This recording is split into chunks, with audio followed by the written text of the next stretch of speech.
Hi everybody, Steve Griffiths here, developer of the MTPredictor software program.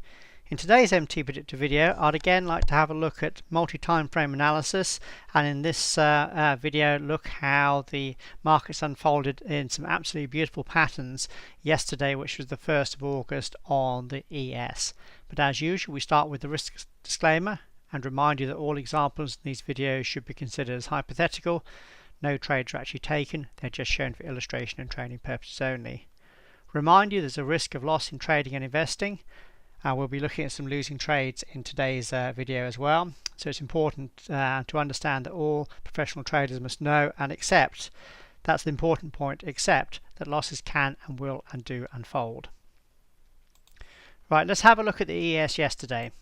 Just to remind you all that MTPredictor is not a black box system. We don't just take our automatic setups, even though we have these on the chart 100% of the time, perhaps in the direction of our MTP trend color, blue for up, black for in the process of making a reversal, and red for down, because markets go in cycles. And this is what I was really going over in this week's training webinar for customers only, in that half the time, or probably slightly more than half the time, markets are random. Therefore you should not be doing any kind of analysis with any approach to the markets. They're basically random, but at other times they are not. So the trick is basically finding when patterns are not random, and to do that we go to the higher time frame chart. This is a chart between 3 and 5 time frames higher than the trade time frame you're looking at. So here we'll be looking at a 3-minute chart of the ES yesterday using the regular trading hours or the day session. So for this we'd go out to the 15-minute, that's the next logical time frame up. If you're say trading 15-minute forex, you go to the hourly. If you're trading say daily stocks, you go up to the weekly to do your higher time frame analysis. So I want to just go back before yesterday even opened. So if I go back to before yesterday even opened, which is about here, and have a look at placing our DPs on the higher time frame chart. Now these are areas of support and resistance where we go back to prior swing highs or lows, the most important of which is off the last swing into the low. There we go. We've talked about this many times in previous webinars. That's the major low. This is the last swing into the low. So we right mouse click here. We do decision point, and that gives us an area of potential resistance out there in the future. You can see that yes, the previous day, which was July the 31st, also came up and made a high at that level as well. So let's step forward and see what happens. The market comes in, but you see how it now goes up into that level, comes down again, goes up into that same level again, before starting to decline sharply. For you who do traditional technical analysis, that's 3 attempts at the same level, and that's quite an important thing as well. But the point being is that level is on our chart in advance. If I just turn training mode off, you can see that now at the very high of the day. So now we go down to a shorter time frame. Actually, just before that, I also want to look at how the Elliott wave pattern going up into this high yesterday, which was around about 11 o'clock. So if we look at the pattern going up here, so if I right mouse click here and I do Elliott wave intermediate, can you see how also this was a 1, 2, 3, 4, 5 with the high of the day right at the minimum wave 5 WPT. So can you see there that not only do we have resistance at our DP from this pivot back here, but also we had a 5-wave sequence going up into the high. So two things were coming together to independently tell us that that was a potential reversal. But the most important point is that DP was on the chart in advance. That's important because when you come down to the 3-minute chart, you can see there it is. There's the first attempt at the high there. In fact, it was actually right at the previous day's close. There's the previous one as well. So that's your third attempt. But as we came onto this level would have been on the chart in advance. You knew this was an area of where you should be looking for a potential reversal. Our MTP trend had gone grey as well as the market came up to this level to indicate that the market was in the process of making a potential reversal. So when we got a DP sell here, this was at higher time frame resistance, so this was a good one to take. So if we right mouse click here and do our analysis, this gave us our potential trade setup. Remember, we use correct position sizing to keep our initial risk small and control. in this case less than 2% of a sample $20,000 account.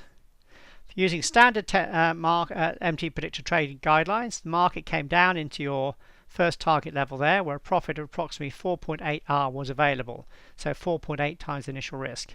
When it hit this level here, if we come down, you can see the MTP trend had gone strong.